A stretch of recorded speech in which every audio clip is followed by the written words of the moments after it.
नमस्कार दर्शकों, आप सबका स्वागत है हमारी एक और नए वीडियो पर। आज हम जाने की किन कारणों से डूब गई श्री कृष्ण की द्वारका नगरी। जाने ये रोचक रहस्य।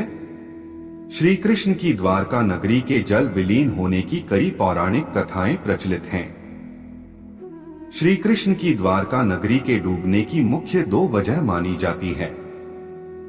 चलिए जानते हैं इनके बारे में।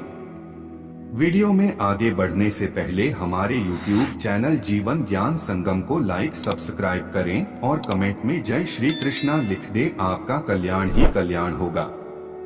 हिंदू धर्म के 4 धामों में से एक द्वारका धाम को भगवान श्री कृष्ण की नगरी कहते हैं।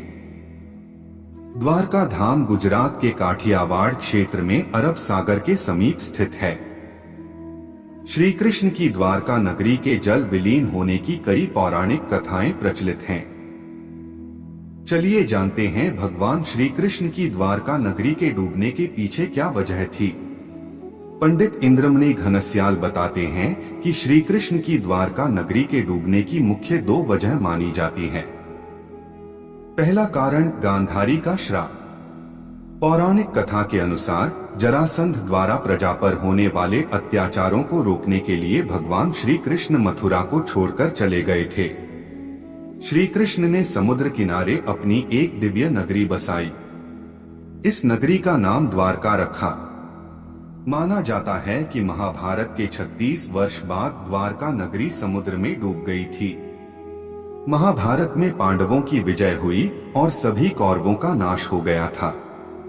इसके बाद जब युधिष्ठिर का हस्तिनापुर में राजतिलक हो रहा था, उस समय श्री कृष्ण भी वहां मौजूद थे।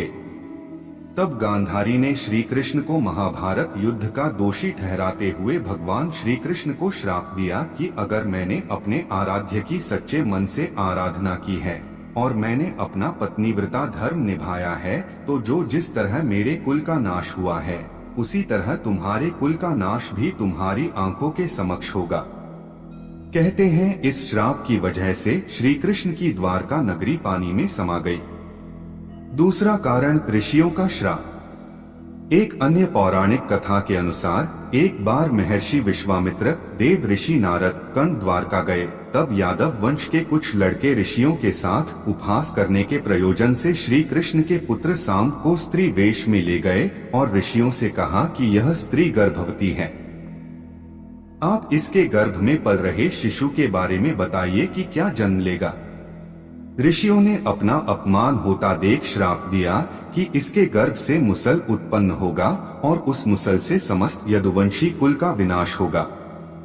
उसके पश्चात सभी यदुवंशी आपस में लड़-लड़कर मरने लगे थे। सभी यदुवंशियों की मृत्यु के बाद बलराम ने भी अपना शरीर त्याग दिया था। श्री कृष्ण पर किसी शिकारी ने हिरण समझकर बाण चला दिया था, जिससे भगवान श्री कृष्ण देवलोक चले गए। उधर जब पांडवों को द्वारका में हुई अनहोनी का पता चला, तो अर्जुन तुरंत द्वारका गए और श्री कृष्ण के बचे हुए परिजनों को अपने साथ इंद्रप्रस्थ लेकर चले गए। इसके बाद देखते ही देखते पूरी द्वारका नगरी रहस्यमयी तरीके से समुद्र में समा गई। आज के लिए बस इतना ही। मिलते हैं न्यू वीडियो पर। जय हिंद, जय भारत।